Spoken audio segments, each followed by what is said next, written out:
आपल्यासोबत दिंडोरी लोकसभा मतदारसंघातील महायुतीच्या उमेदवार डॉक्टर भारती पवार आहे। काल पंतप्रधान नरेंद्र मोदी यांची जी सभा झाली त्या सभेमध्ये ज्या तरुणांनी गोंधळ केला, शरद पवारांनी त्याचं समर्थन केलं आणि त्यांनी असं म्हटलं की जर का ते माझ्या पक्षाचे असेल तर मला त्याचा अभिमान आहे।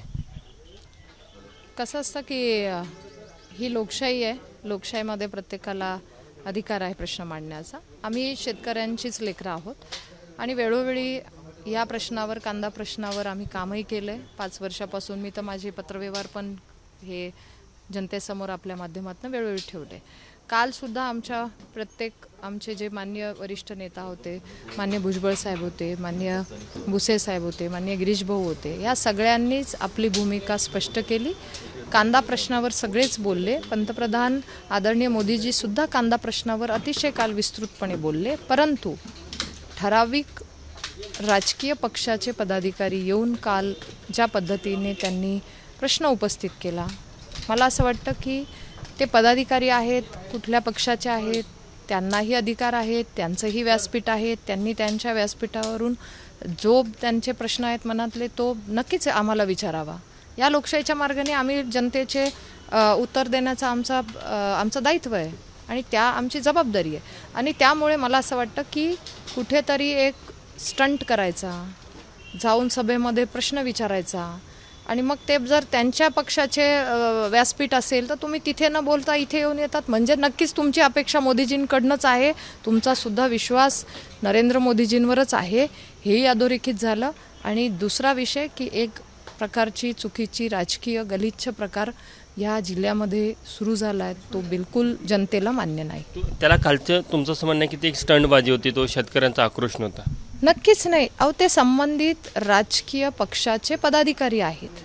माझ्या शेतकरी बांधवांनी नक्कीच मला प्रश्न विचारले, मलाही वेळोवेळी सांगितलं निर्यात बंद असेल ती खुली करा, ती खुली देखील झाली आणि मी माझ्या शेतकऱ्यांच्या प्रति केलेल्या प्रत्येक कामाचा एक रिपोर्ट ठेवलेला आहे।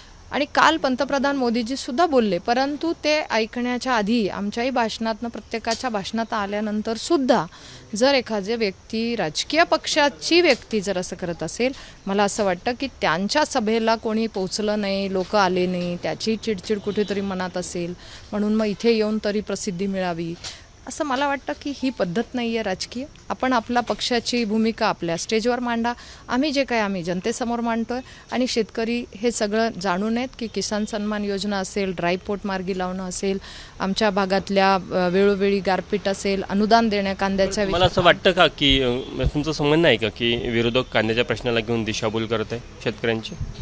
नाही, माझं तर स्पष्ट त्यांना आव्हान आहे माझं।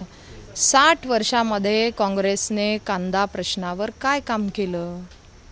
एक काम केलं चांगलं, माझ्या जिल्ह्याला कांदा द्राक्ष म्हणून जी आज एक चांगली ओळख निर्माण झाली, यासाठी एखादा प्रोजेक्ट आणला का? काँग्रेसने वेळोवेळी दुटप्पी भूमिका केली, दिल्लीत वेगळं, इथे वेगळं। जेव्हा सभागृहामध्ये कांदा विषय चर्चेला येतो तेव्हा हेच विरोधक, हेच मान्य राहुल गांधी, मी त्यांना तर स्वतः बघते बोलताना, ते खासदार म्हणून सभागृहात म्हणतात मोदीजी प्याज बहुत महंगी हो गई है, निघून जातात, खासदारांना घेऊन निघून जातात, बाहेर जाऊन कांद्यावर आंदोलनं करतात। मग हे का नाही विचारत तिकडे जाऊन? जी तुमच्या मतदारसंघामध्ये जी नाराजी पाहायला मिळते कांदा उत्पादक शेतकऱ्यांची, त्याबद्दल तुमची काय भूमिका आहे आणि ती नाराजी कशा प्रकारे दूर करणार तुम्ही? हे बघा, मी पण शेतकऱ्याची मुलगी आहे, माझ्याही घरी कांदा होतो, परंतु आम्ही यातनं पर्याय काढण्याचे प्रामाणिक प्रयत्न केले, हे जनतेसमोर ठेवले, हे लोकांसमोर ठेवले, याच्यामध्ये कुठलंही आम्ही घरात बसून राहिलो नाही, आम्ही जनतेत जाऊन काम केलं आहे। कांद्याची निर्यात खुली करण्यासाठी 19ला जेव्हा मी खासदार झाले तेव्हा मी माननीय पियुषजी गोयल यांची भेट घेतली, कांदा निर्यात खुली केली।